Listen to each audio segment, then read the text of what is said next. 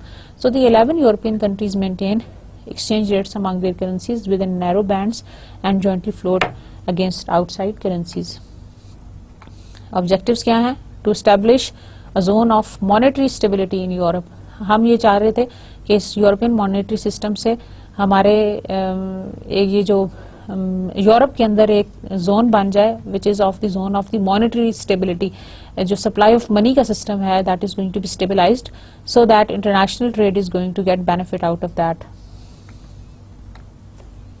To coordinate exchange rate policies by non European countries, تو جو آپ کی ایکسچینج ریٹ پالیسی ہے you are going to coordinate with the European currencies and to pave the way for the European monetary union. اور ہم یہ چاہتے تھے کہ ہم یورپین مانیٹری یونین کے لیے یہ سب جو ہمارا راستہ ہے اس کو صاف کریں in order to maintain this zone of monetary stability in Europe.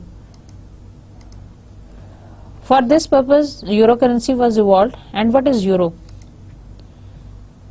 When will the new European currency become a reality? And what values do various national currencies have in euro? دوسری national currencies کا euro کے ساتھ کیا value ہوگا? What value do various national currencies have in euro? ان کی values کے اندر کیا ہوگی? What is euro? The euro is the single currency of the European Monetary Union which was adopted by 11 member states on 1st January 1999. چونکہ آپ نے dates یاد رکھنی ہیں یا آپ نے امپورٹنٹ جو فگرز ہیں ان کو آپ نے میمورائز کرنا because these are very very important, یہ آپ کی ٹپس پہ ہونی چاہیے.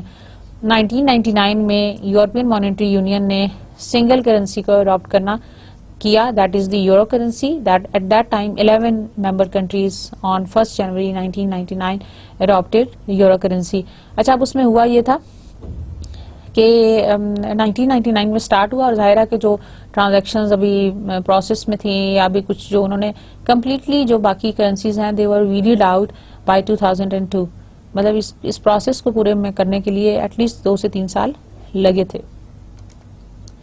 These member states are Belgium, Germany, Spain, France, Ireland, Italy, Luxembourg, Finland, Austria, Portugal and Netherlands. What is the subdivision of euro? During the transitional period up to 31st December 2001, the national currencies of the member states, lira,